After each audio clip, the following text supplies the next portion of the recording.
Hello दोस्तों, मैं आपका गाइड, आपका दोस्त अनुराग पांडे और आप देख रहे हैं हमारा यूट्यूब चैनल। भारत का भूगोल चल रहा था। भारत के भूगोल में हमने जलवायु के बारे में पढ़ा था। फिर उससे पहले हमने झील और प्रपात के बारे में पढ़ा था। ठीक है।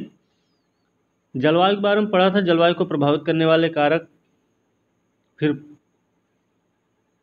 ठीक है, वैसे हमने झीलों के बारे में भी देखा था।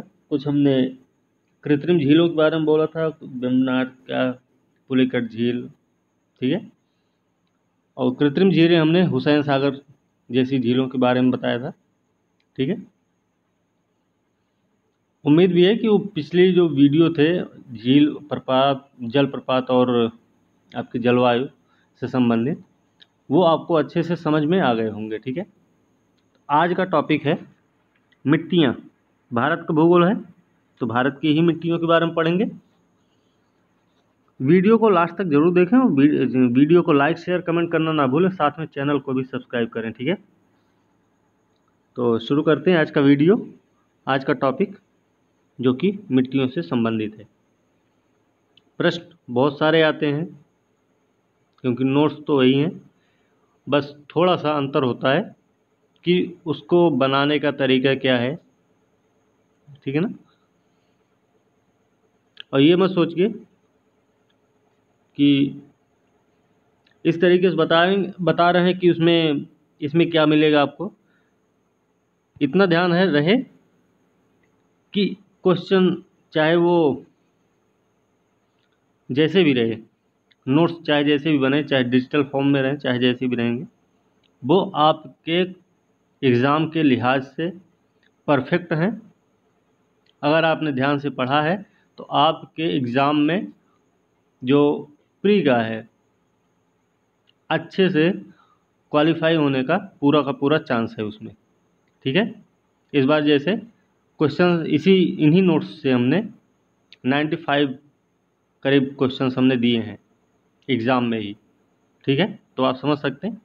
तो नोट्स इम्पॉर्टेंट ही हैं, इनको ज़रूर आप देखा करें और ध्यान से सुने। एक बार में अगर नहीं समझ में आता तो इसको 4 बार सुने, 2 बार सुने, 3 बार, 4 बार, जब तक आपको समझ ना आ जाए तब तक आप सुनते रहें। ठीक है। तो चलिए शुरू करते हैं आज का वीडियो। मिट्टियों में सबसे पहले हम पढ़ेंगे काली मिट्टी के बारे में। ठीक है। काली मिट्टी के बारे में पढ़ेंगे। काली मिट्टी को हम और भी नाम से जानते हैं, जैसे इसको रेगुर भी बोलते हैं, कपास की मिट्टी बोलते हैं, ट्रॉपिकल ब्लैक अर्थ भी बोलते हैं, ट्रॉपिकल चरनोजम भी बोलते हैं इसको। ठीक है। निर्माण की अगर हम बात करें तो इसका निर्माण जो हो रहा है बेसाल्ट लावा के अपक्षय और अपर्दन के द्वारा। अब अपक्षय और अपर्दन क्या है? अपक्षय का मतलब है कोई चीज़ है, ये इससे से टूट फूट के चीज़ें यहाँ गिर जाएं, और अपर्दन है कि यहाँ से ये कहीं दूर जाने लग जाएं, तो वो अपर्दन होता है। ठीक है। फिर निक्षेपण होगा, जहाँ पे जमा होंगे उनको निक्षेपण बोलते हैं। तो अब अपक्षय, अपर्दन और निक्षेपण में अंतर समझ लें। ठीक है। यही अंतर होता है, बाकी और कोई अंतर नहीं है। ठीक है। सिंपल सा अंतर है कि ट्रक में मान लीजिए एक गाड़ी है, उसमें यहाँ से माल भरा गया। अब वहाँ पे कुछ ना कुछ गिरेगा ही, वो हो गया अपक्षय। ठीक है। वहाँ से किसी ने उठाया, वो लेके चल रहा है, कहाँ लेके जा रहा है? दुकान पे बेचने के लिए। उसको उठा के ले गए तो ये अपर्दन हो रहा, अभी यहाँ दुकान पे लाके दे दिए, तो ये क्या है? निक्षेपण हो जाएगा यहीं पे। ठीक है। तो ये चीज़ ऐसे ही है, नॉर्मल, ज़्यादा अंतर नहीं होता। ठीक है। तो अपक्षय और अपर्दन के कारण होता है बेसाल्ट लावा के किसका निर्माण? काली मिट्टी का। ठीक है। ये कहाँ कहाँ पाई जाती है? देखिए, ये महाराष्ट्र, मध्य प्रदेश, गुजरात, कर्नाटक, आंध्र प्रदेश में ये घटते क्रम में है कि महाराष्ट्र सबसे ज़्यादा, फिर उसके बाद मध्य प्रदेश, फिर गुजरात, फिर कर्नाटक, फिर आंध्र प्रदेश में यह मिट्टी पाई जाती है घटते क्रम में। पूरा क्षेत्रफल की बात करें तो 5 लाख वर्ग किलोमीटर में है। इसमें लोहा, चूना, कैल्शियम, पोटास, एल्यूमिनियम और मैग्नीशियम कार्बोनेट की अधिकता होती है। लोहा, चूना, कैल्शियम, पोटास, एल्यूमिनियम और मैग्नीशियम कार्बोनेट की अधिकता होती है। और किसकी कमी होती है इसमें? कमी होती है नाइट्रोजन, फास्फोरस जैविक पदार्थों की। नाइट्रोजन, फास्फोरस जैविक पदार्थों की कमी होती है। ध्यान ऐसे ही रखना कि नाइट्रोजन, फास्फोरस जैविक पदार्थ की कमी काली मिट्टी में। तो इसके अलावा जो भी ऑप्शन है उनकी अधिकता ही रहेगी उसमें, ठीक। सिर्फ इन्हीं तीनों की कमी है, नाइट्रोजन, फास्फोरस, जैविक पदार्थ, ठीक है ना। कपास की मिट्टी है तो कपास के लिए प्रसिद्ध है, ये आपको भी पता होना चाहिए। चलिए, इनकी कुछ विशेषताएं हैं, क्या है? एक विशेषता है, ये जल्दी से पानी को मतलब तीव्र जल धारण क्षमता होती है इनकी। फिर भीगने पर ठोस हो जाती है, ये विशेषताएं हैं। चिपचिपी हो जाती है और सूखने पे ये अकुंचित हो जाती है, अकुंचित और दरार युक्त, ठीक है।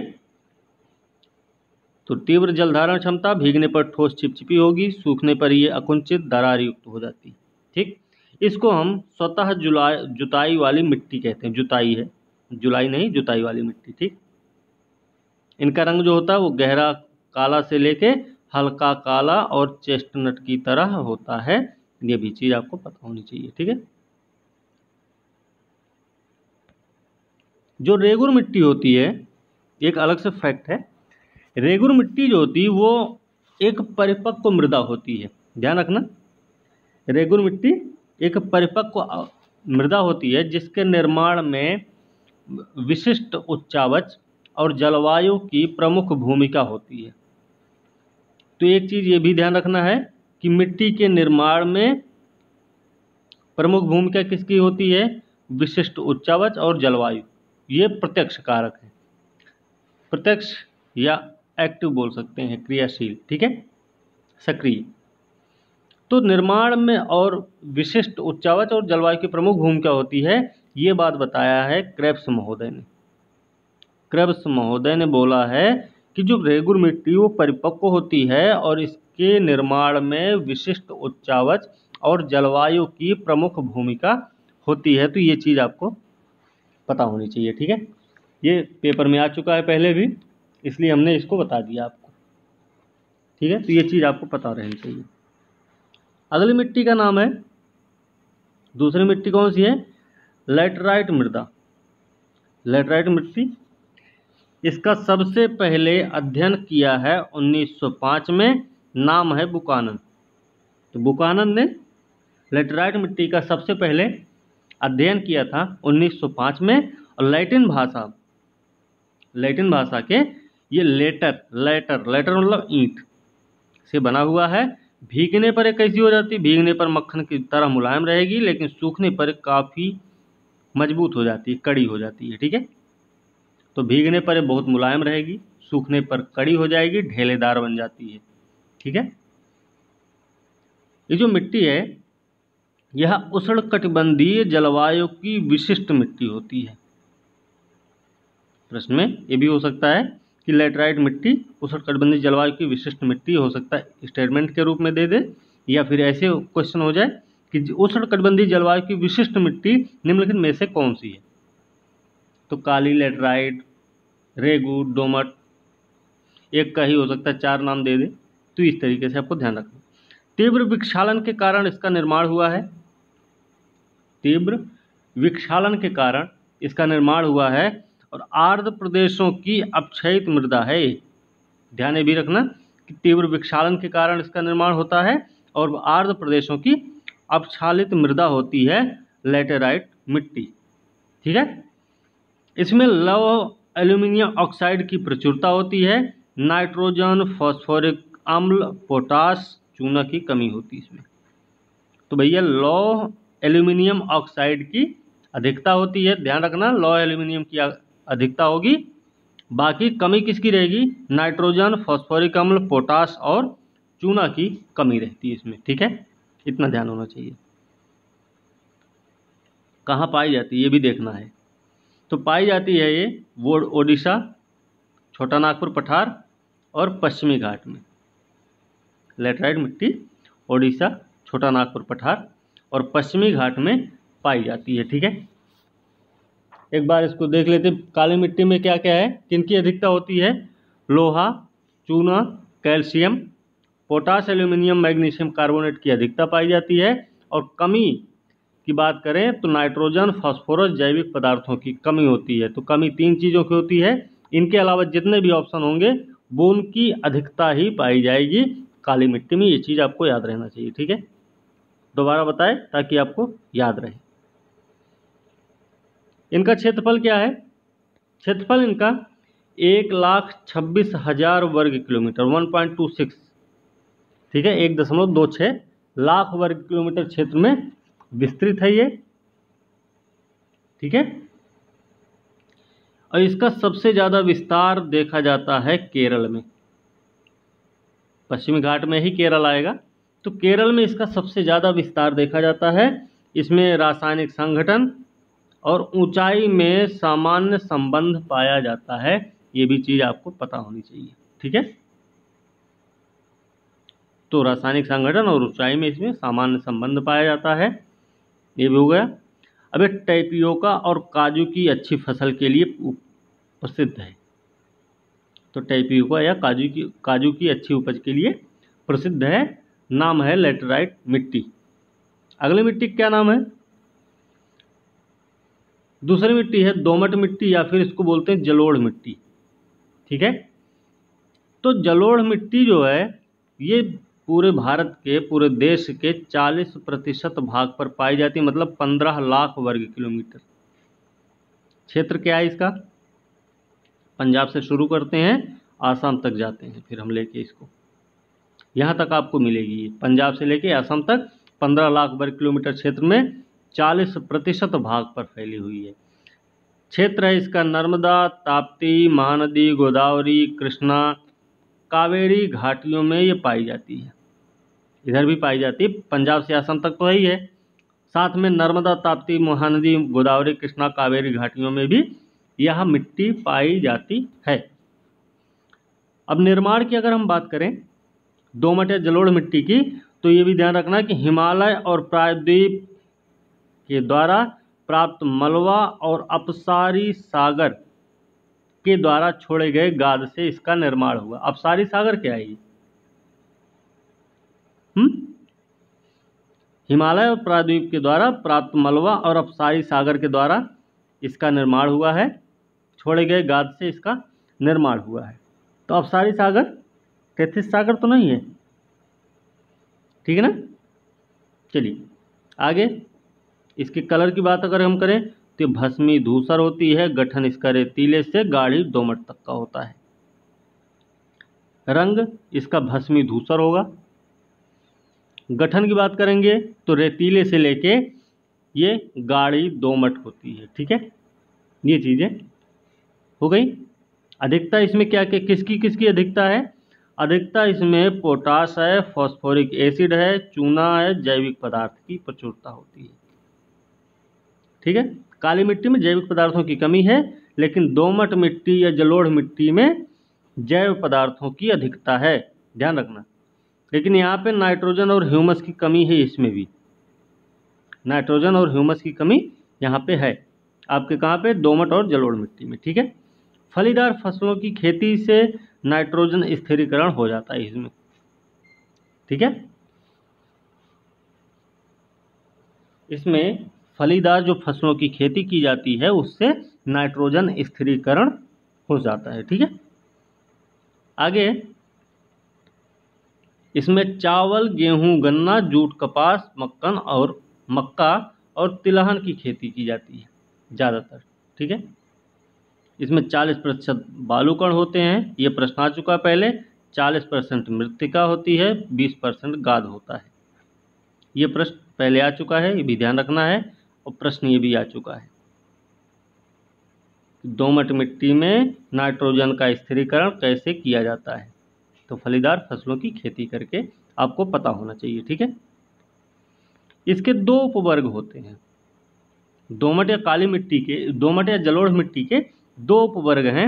एक है नवीन या फिर बोलेंगे खादर। तो दूसरी कौन सी है? बांगर है। इसमें और इसमें अंतर क्या है? इसमें इसमें क्या होता है कि हर साल बाढ़ का पानी यहाँ पहुँचता रहता है इस वाले क्षेत्र में, इस वाले क्षेत्र में पूरे। इसमें नहीं पहुँच पाता, क्यों? क्योंकि ये ऊंचाई वाला क्षेत्र हो जाता है। ठीक है, इसको हम प्राचीन बोलेंगे भाई, क्योंकि पहले से बन गया, दोबारा इसमें कुछ चांस नहीं बन रहा अब। ठीक है, अब देखिए, नमीन या जलोढ़ जो खादर मृदा है, इसका विस्तार कहाँ होता है? नदी के बाढ़ के मैदानी क्षेत्रों में होता है। नमीन या जलोढ़ मृदा का या खादर, नमीन जलोढ़ या खादर मिट्टी में मिट्टी का निर्माण नदी के बाढ़ के मैदानी क्षेत्रों में होता है, जहाँ पे प्रतिवर्ष बाढ़ आती है। ठीक है, यह कैसे होती है? जलधारण क्षमता इनकी बहुत अधिक होती है। किसकी? नमीन जलोढ़ खादर की। ठीक है, नवीन जलोढ़ खादर की जलधारण क्षमता अधिक होती है और यह सदैव उर्वर बनी रहती। क्यों? क्योंकि यहाँ पे बाढ़ का पानी हमेशा पहुँचता रहता है और जो नदियों के साथ अवसाद आते हैं वो यहाँ पे तलछट को जमा करती रहती हैं। ठीक है, इसलिए ये इनके उर्वरता बनी रहती है हमेशा। दूसरी है, दूसरा उपवर्ग है आपका प्राचीन जलोढ़ या फिर बांगर। इनका रंग कैसा होता है? रंग होता है गहरा रक्ताभ भरा हुआ, गहरा रक्ताभ भरा इनका रंग होता है। साथ में ये बाढ़ की पहुंच से दूर होते हैं, बाढ़ की पहुंच से दूर, पहुंच से दूर रहते हैं। ठीक है, दूसरी चीज इसमें क्या है? इसमें ये प्राचीन जलोढ़ हम बांगर पढ़ रहे हैं, तो इसमें चूनेदार कंकड़ बहुत होते हैं, चूनेदार कंकड़ है ना, होते हैं इसमें बहुत अधिक। यह लवणीय तथा क्षारीय, लवणीय तथा क्षारीय प्रस्फुटन के कारण यहाँ पर रेह का जमाव भी होता है। ठीक है, तो लवणीय और क्षारीय प्रस्फुटन के कारण यहाँ पे रेह का जमाव पाया जाता है। तो ये भी चीज़ आपको पता होनी चाहिए। चूनेदार कंकड़ पाए जाते हैं यहाँ पे, लवणीय क्षारीय प्रस्फुटन के कारण रेह का जमाव होता है। यह कम उर्वर मिट्टी होती है। कौन? यही प्राचीन या जलोढ़ या फिर बांगर मिट्टी। ठीक है, आगे भी है भाबर, भाबर क्षेत्र है ना, भाबर तराई क्षेत्र है।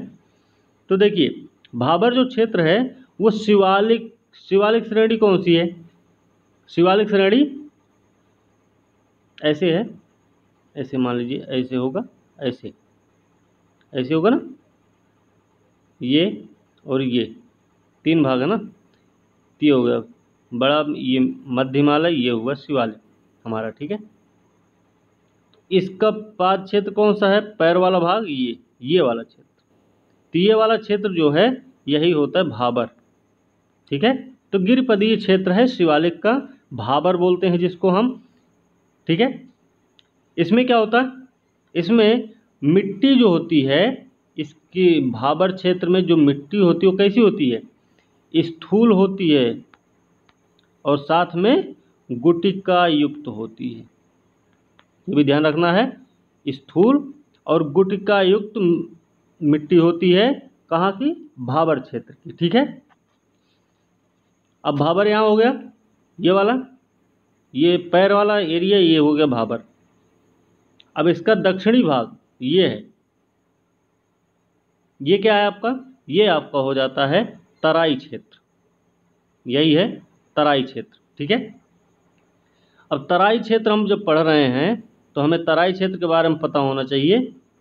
तराई क्षेत्र के बारे में ये क्या है भाई? यहाँ जो मिट्टी होती है इनमें नाइट्रोजन, नाइट्रोजन और जैविक पदार्थों की अधिकता होती है, जैविक पदार्थों की अधिकता होती है। ठीक है ना। नाइट्रोजन और जैविक पदार्थों की अधिकता कहाँ होती है? तराई क्षेत्र में, ठीक है।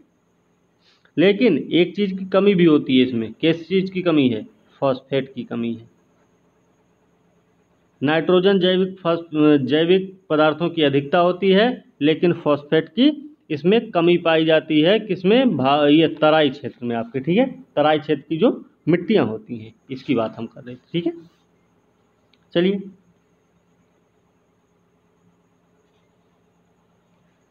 देखिए, मिट्टियों में क्षारीयता भी आती है।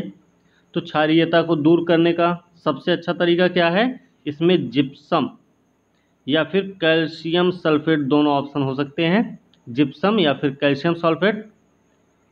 और बिहार बीपीएससी देने जाएंगे तो वहाँ पे जिप्सम भी दे देगा, कैल्शियम सल्फेट भी दे देगा।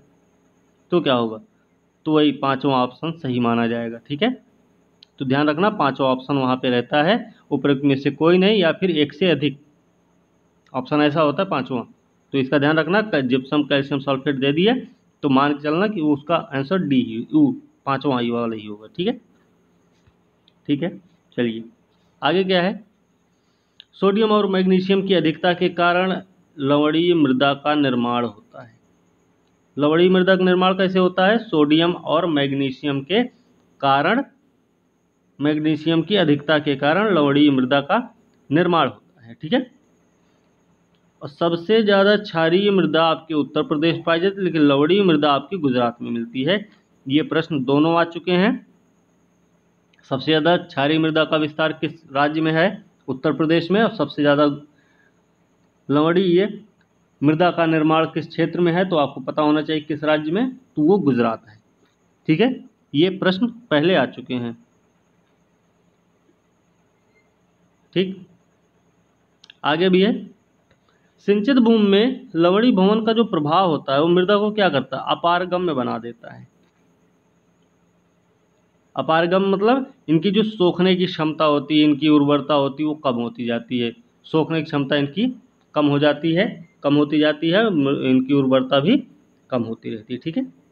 सिंचित भूमि में लवणीय भवन का जो प्रभाव होता है, लवणीय भवन जब उसमें हो जाता है तो यही काम होता है उसका, मृदा को अपारगम बना देता है। वो जल को सोखने की क्षमता उसकी कम होती है, साथ में उनकी उर्वरता भी कमजोर होने लगती है, ठीक।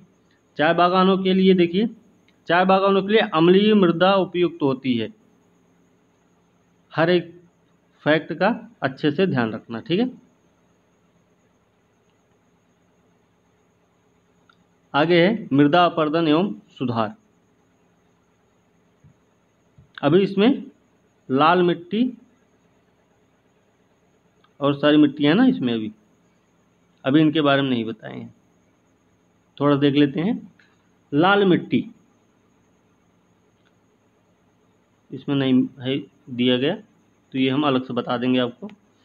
लाल मिट्टी जो होती है ये जलवायविक परिवर्तनों के परिणाम स्वरूप रवेदार एवं कायांतरित शैलों के विघटन और वियोजन से होता है।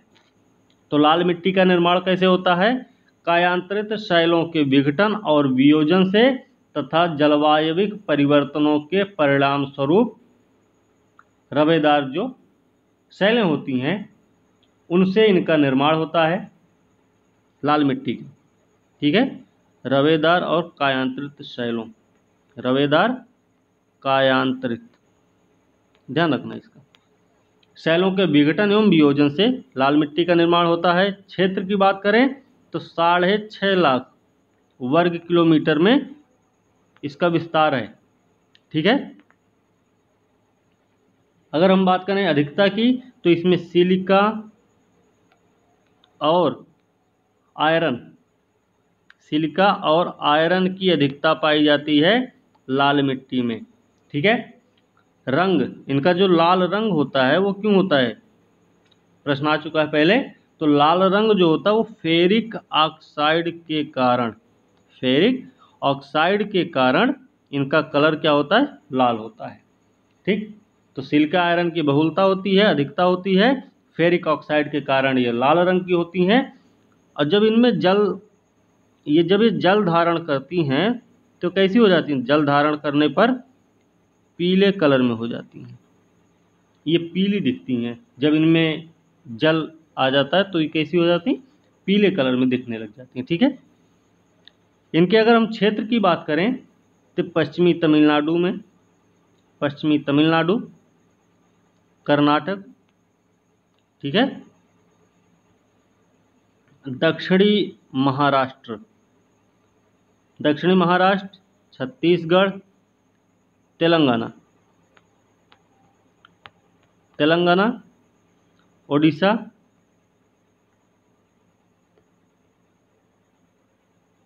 और छोटा नागपुर पठार, छोटा नागपुर पठार।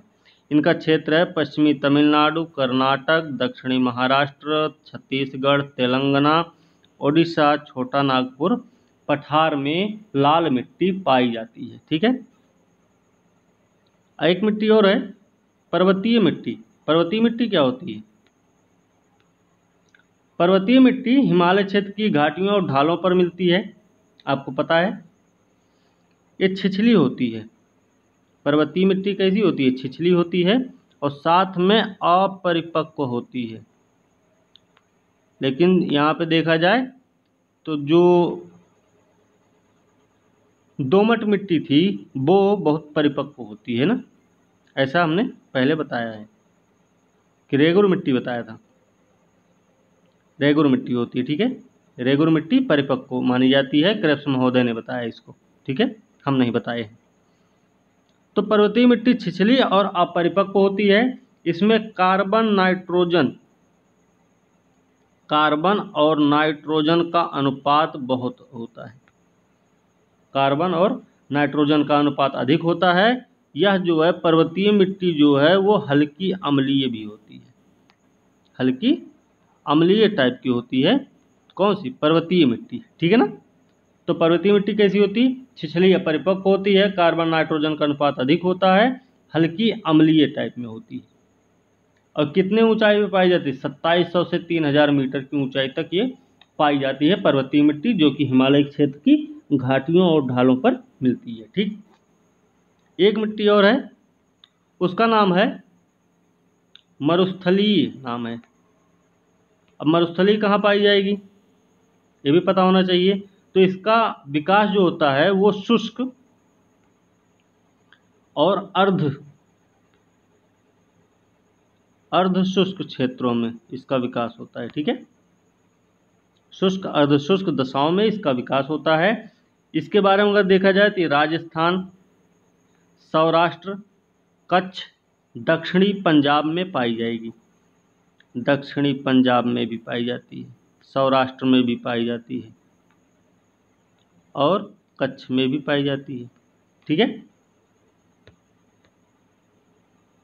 इसके अलावा क्या है, यहाँ की जो रेत है वो कैसी होती है? रेत होती है बजरी युक्त मिट्टी होती है, बजरी युक्त मिट्टी होती है यहाँ की रेत।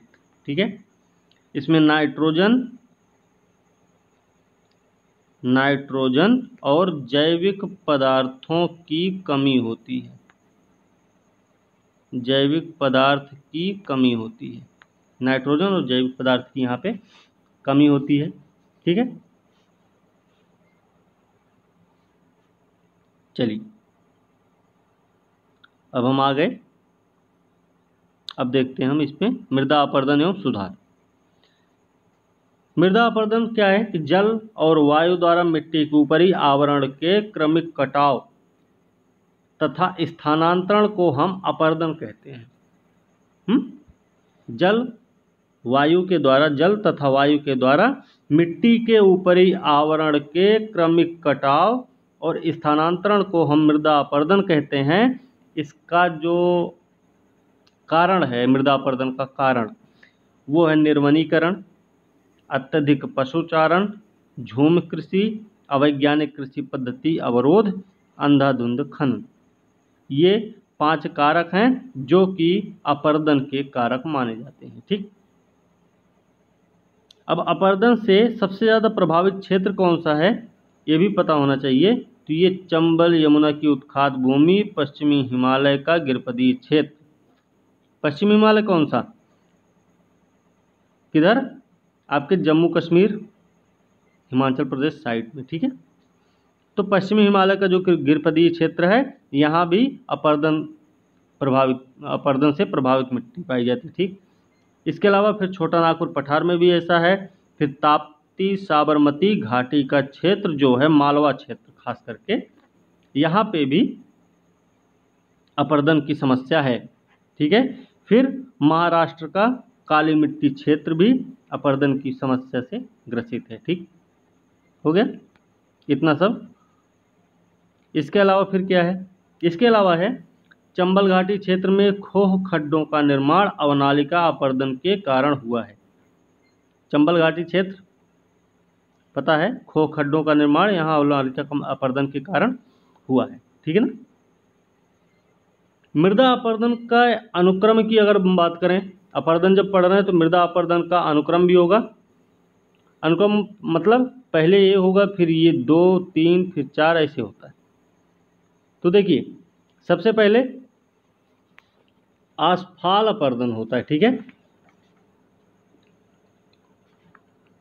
आस्फाल अपरदन होता है। तो आस्फाल अपरदन कैसे होता है?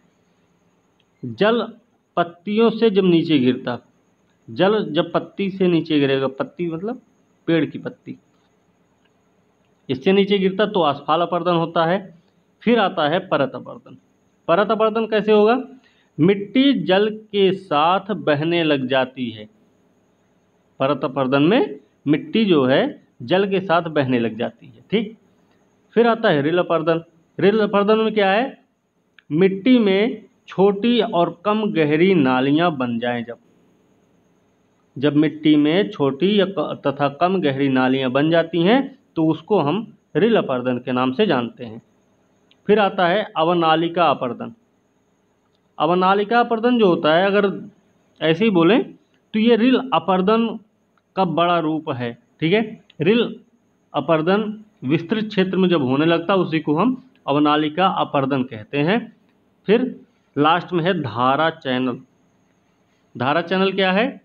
जब जल जो है एक मोटी धारा के रूप में प्रवाहित होने लगे, है ना। धारा चैनल जब जल एक मोटी धारा के रूप में प्रवाहित होने लगता है और अपने स्थिर ढाल पाने तक अपरदन करता रहता है, उसी को हम धारा चैनल अपरदन के नाम से जानते हैं, ठीक है। ये चीज़ें समझ में आई कि आस्फाल अपरदन पत्ते से पानी नीचे गिरने लगता है। फिर परत अपरदन जल के साथ मिट्टी भी बहने लग जाती है। फिर रिल अपरदन होता है नालियों के साथ बहने लगती, ठीक। फिर अवनालिका वही रिल का बड़ा रूप हो जाता है, अवनालिका। और जब धारा चैनल की बात हम करते हैं तो वो बहुत बड़े क्षेत्र में तब तक बहती रहती जब तक वो ढाल नहीं पा जाती, स्थिर ढाल नहीं पा जाती, तब तक वो अपरदन करती रहती है, ठीक है। वही होता धारा चैनल अपरदन। देखिए एक है सोरघम। सोरघम एक फसल है जो कि भूमि अपरदन के लिए सबसे ज़्यादा जिम्मेदार फसल मानी जाती है, ठीक है। तो सोरघम, ये प्रश्न आ चुका है पहले। तो सबसे ज़्यादा जिम्मेदार फसल है भूमि अपरदन के लिए, नाम इसका है सोरघम, ठीक है। मृदा संरक्षण विधियों की अगर हम बात करें तो मृदा संरक्षण विधियां जो हैं उनमें 3 हैं: सस्यावर्तन, वेदिका निर्माण, वायुरोध। सबसे ज़्यादा उपयुक्त माने जाते हैं ये 3। सस्यावर्तन मतलब फसल चक्र जो होता नहीं, यहाँ पे कोई फसल बो दिए, फिर ऐसे कोई फसल, फिर ऐसे, तो क्या होगा? ये फसल कट जाए तो इस पर फसल रहेगी, ये वाली कट जाएगी तो ये वाली रहेगी। तो इससे क्या होगा? मिट्टी पूरी तरह खुली नहीं रहेगी, ठीक है। तो सस्यावर्तन होगा। फिर वेदिका निर्माण है, वेदिका निर्माण। फिर वायुरोध। ये हैं मृदा संरक्षण की विधियां हैं, ठीक है। अच्छा, मृदा सुधार के भी कुछ उपाय हैं। तो उसमें फसल चक्र आएगा, मिश्रित खेती आएगी, बहुफसली खेती आएगी। फिर ये 3 चक्र हैं जो कि मृदा सुधार के उपाय के रूप में प्रसिद्ध हैं, ठीक है। ये चीज़ें हो गई आपकी मिट्टियों के बारे में, ठीक। कुछ चीज़ें और हैं, थोड़ा सा देख लेते हैं इसके बारे में। जैसे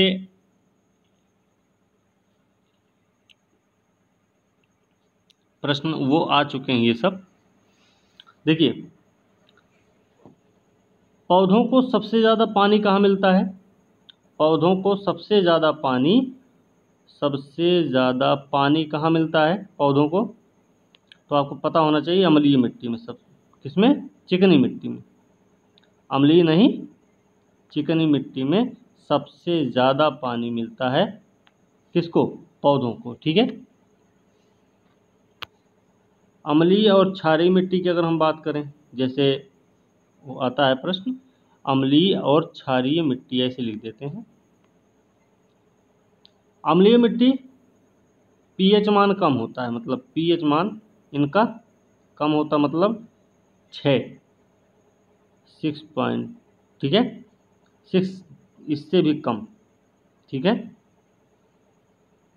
इनका 7 से अधिक होगा, क्षारीय का 7 से अधिक होगा, अम्लीय का 6 से कम, क्षारीय का 7 से अधिक होगा। ठीक है। इसके अलावा क्या है कि तेजाबी जो मृदाएं होती हैं अवसादी प्रकृति की होती हैं। ये जो मृदाएं हैं ये कैसी होती हैं? अवसादी प्रकृति की होती हैं। इनमें लैटराइट लौहमय लाल समूह की मृदाएं होती हैं। तो इनका विकास कैसे होता है? अम्लीय और क्षारीय मिट्टी का निर्माण कैसे होता है, या विकास कैसे होता है? अम्लीय और क्षारीय मिट्टी का विकास कैसे होता है? इनके 3 कारक हैं। कौन कौन से हैं? एक तो है भू आकृति, वहाँ की भू आकृति कैसी होगी। दूसरी चीज, अम्लीय मूल सामग्री, अम्लीय मूल सामग्री। तीसरी है नमी युक्त। ये 3 जो हैं अम्लीय क्षारीय मिट्टी के क्या हैं? विकास के कारक। तो भू आकृति, अम्लीय मूल सामग्री और नमी युक्त। ठीक है। ये सब जलवायु के प्रभाव से होते हैं। ठीक है ना। ये हो गया आपका। आगे भी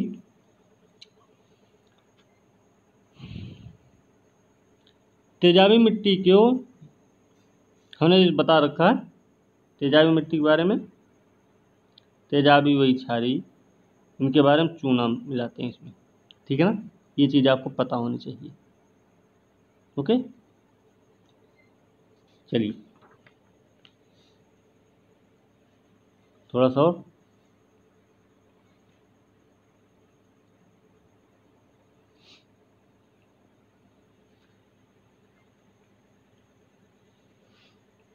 मिट्टी की क्षारीयता की बात कर रहे थे ना अभी। तो मिट्टी की क्षारीयता की जो बात हम कर रहे हैं, मिट्टी की क्षारीयता सीधे लिख देते हैं, क्षारीयता, है ना।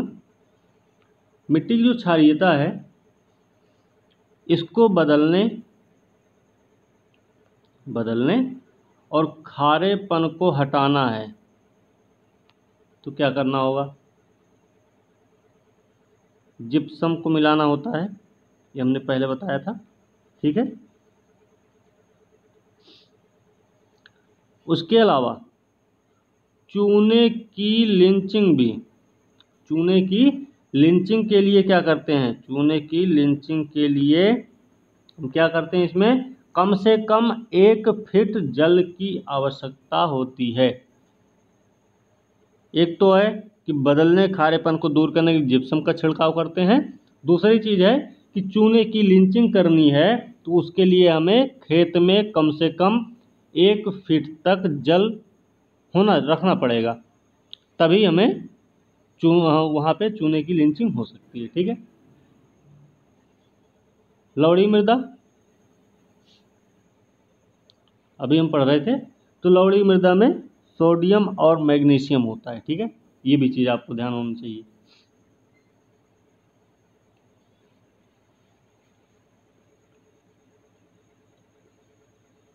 ठीक है। ये चीज़ें आपकी हो गई।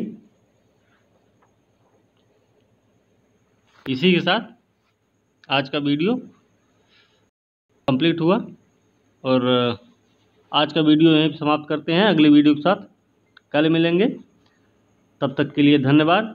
वीडियो अच्छी लगी है तो उसको लाइक शेयर कमेंट करना ना भूलें, और जितने फैक्ट्स जो आपके नोट्स हैं ये सारे आपके ये जो दिख रहे हैं, इनसे ज़्यादा फैक्ट्स हम बताते हैं, तो उनको भी ध्यान रखने की ज़रूरत है, क्योंकि वो भी आपके एग्ज़ाम पॉइंट ऑफ व्यू से महत्वपूर्ण होते हैं।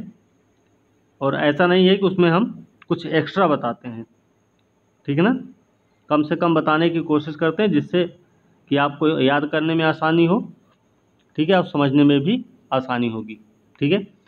तो वीडियो को लास्ट तक ज़रूर देखें, वीडियो को लाइक शेयर कमेंट करना ना भूलें, साथ में चैनल को भी सब्सक्राइब ज़रूर कीजिए और बेल आइकन को ज़रूर दबाएं, जिससे आपको नोटिफिकेशन समय से मिलता रहे।